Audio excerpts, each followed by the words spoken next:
Hello నమస్తే అండి. Welcome to VL వంటలు. నేను మీ విజయలక్ష్మి. ఈరోజు ఈజీగా, టేస్టీగా, తక్కువ టైంలో, లెస్ ఆయిల్‌తో తయారు చేసుకునే కర్రీ వంకాయ టమాటా.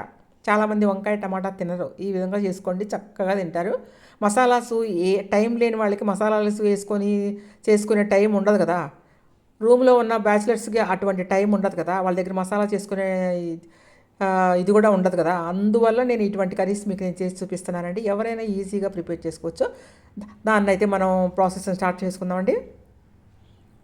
ఏం లేదండి, పాన్ తీసుకోండి. పాన్ తీసుకొని ఒక 2 టేబుల్ స్పూన్ ఆయిల్ వేసుకోండి. పావు స్పూన్ ఆవాలు వేసుకోండి. పావు స్పూన్ జీలకర్ర వేసుకోండి. పావు స్పూన్ మినపప్పు వేసుకోండి. పావు స్పూన్ పచ్చిశనగపప్పు వేసుకోండి. ఆవాలైతే మాత్రం చిటపట అనే వరకు కూడా మొత్తం చక్కగా వేయించుకోండి. ఆవాలు చిటపట అంటేనే మీకు కర్రీ చాలా టేస్ట్గా ఉంటుందండి. ఆవాలు ఏమాత్రం మీరు అలాగ ఉన్నాయి చిటపట అనకుండా మీరు ఉల్లిపాయలు వేసేసినట్లయితే కర్రీ అయితే మీకైతే టేస్ట్ అయితే రాదండి. ఇప్పుడైతే మీరు ఆవాలు చిటపట అననివ్వండి. మీకు టైం లేదా? ఈ కర్రీని ట్రై చేయండి. మీరు రూమ్లో బ్యాచిలర్సా?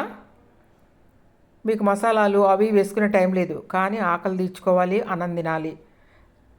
పావు కిలో వంకాయలు తెచ్చుకోండి, పావు కిలో టమాటాలు తెచ్చుకోండి. ఈ కర్రీని రెడీ చేసుకోండి.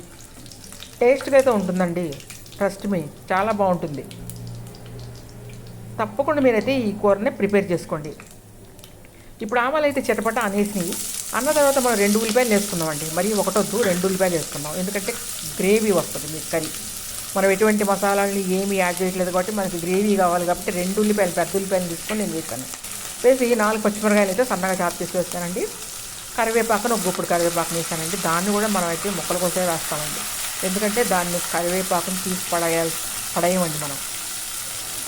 అది మాకు ముద్దలో నుంచి నోట్లోకి వెళ్ళిపోవాలి, అట్లా వేస్తాం మనం. ఇప్పుడైతే ఉల్లిపాయలు వేగాలి త్వరగా అంటే మాత్రం ఒక పావు స్పూను సాల్ట్ అయితే వేసుకోండి.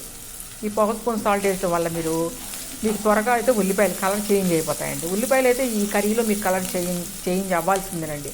అప్పుడే మీకు వంకాయ కూర మంచి టేస్ట్ అయితే వస్తుంది. ఇప్పుడు కలర్ చేంజ్ అవుతున్నాయండి.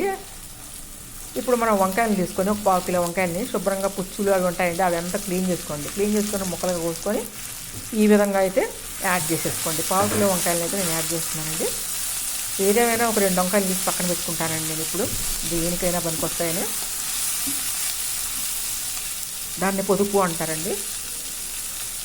ఇప్పుడైతే మనం కొంచెం పసుపు వేసుకుంటామండి. వంకాయలే కాదండి, ఏ కూరగాయలైనా సరే 2 తీసి అలా ఒక బ్యాగ్లో ఉంటాయి. లాస్ట్ ఏ కూరలో లేనప్పుడు వాటిని మనం ఉపయోగిస్తామండి. సాంబార్లో కానీ దేంట్లో కానీ దేంట్లో అయినా సరే. పసుపు వేసాం, ఉప్పు వేసాం, వంకాయ ముక్కలు వేసాం. ఇంకా బాగా అవి వేగుతున్నాయి. అవి వేగిన సమయంలో బాగా వేగుతూ ఉండగానే మీరు టమాటాలు ఒక 4 టమాటాలు తీసుకోండి. ఎగ్జాక్ట్లీ 4 టమాటాలు.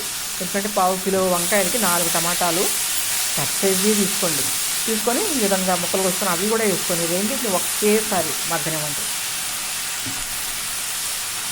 ఈజీగా ప్రిపేర్ చేసుకోవచ్చండి.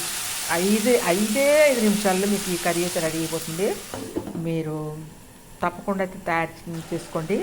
మీకు నచ్చినట్లయితే చిన్న లైక్ అయితే ఇవ్వండి. వీడియోని మాత్రం ముందు సబ్స్క్రైబ్ చేసుకొని లైక్ ఇవ్వండి. Please subscribe. చూసారు కదా మొత్తం మగ్గుతున్నాయి. ఇప్పుడు మనం ఒకటి వేయలేదు, కారం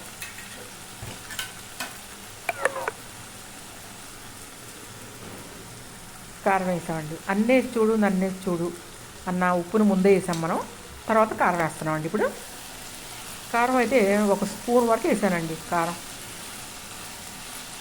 కొంచెం మంటగా ఉంటేనే బాగుంటుందండి.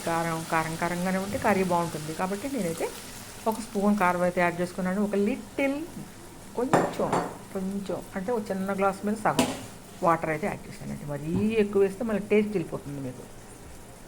లిడ్ అయితే క్లోజ్ చేయటం మర్చిపోవద్దు. లిడ్ క్లోజ్ చేయండి. ఒక గుప్పుడు కొత్తిమీర అయితే మర్చిపోవద్దు. కొత్తిమీర ఏ కూరలో ఉన్న మంచి టేస్ట్ ఉంటుంది కాబట్టి కొత్తిమీరను కూడా ఉడికేటప్పుడే మనం వేసేసి ఉడకనిచ్చేసి మూత పెట్టేసేద్దామండి. ఇప్పుడు ఉడుకుతూ ఉంటుంది. మనం చూసారు కదా 5 నిమిషాల్లో మన పనులు మనం చూసుకోవచ్చు. ఇంకా మన దగ్గర ఉండాల్సిన అవసరం లేదండి. ఒక్కసారి మూత పెట్టామంటే దీంట్లో వేయాల్సిన ఇంగ్రీడియంట్స్ ఏమీ లేవు. మనం మసాలాలు వేయట్లేదు కాబట్టి ఏమీ లేవు. చూసారు కదా వాటర్ అంతా మనం వేసిన కొంచెం వాటర్ కూడా వెళ్ళిపోయినాయి. కర్రీ గుజ్జులాగా తయారైంది. దీన్ని మాత్రం అన్నంలో వేసుకుని తింటే మంచి టేస్ట్ అయితే. వంకాయ అంటే ఏంటి, దాని రుచి అంటే ఏంటి అని ఇప్పుడు మీకు తప్పకుండా తెలుస్తుందండి. ఎందుకంటే మనం కొబ్బరి వేయలేదు. కొబ్బరి వేస్తే కొబ్బరి టేస్టు, అల్లం వేస్తే అల్లం టేస్టు అలా వస్తూ ఉంటాయి కదా, మసాలా వంకాయ అంటారు వాటిని. ఇది అలా కదండి, సింపుల్గా చేసుకునే వంకాయ ఇది. ఎవరైనా చేసుకోవచ్చు, కానీ నమ్మండి మంచి టేస్ట్ అయితే ఉంటుంది. తప్పకుండా అయితే ట్రై చేయండి. ఏమన్నా నా ఛానల్ని కొత్తగా చూస్తుంటే మాత్రం సబ్స్క్రైబ్ చేసుకోండి. అంతే. ఇదిగోండి ఇప్పుడే చూస్తారు కదా, నేను సర్వ్ చేసేసాను కదా కర్రీ. 5 నిమిషాలు చేసుకోండి, మీరు ఆఫీస్కి వెళ్ళండి. 5 నిమిషాలు చేసుకోండి, కాలేజీకి వెళ్ళండి. చక్కగా అన్నం మాత్రం చాలా ఎక్కువ తింటారండో దీంతో, అంత రుచిగా ఉంటుంది. చూసారా, మనం పైన కొత్తిమీర ఏమేమంటే వంకాయ ముక్కలు ఎంత బాగా కనిపిస్తుందో. Thank you watching my video. Bye bye అండి.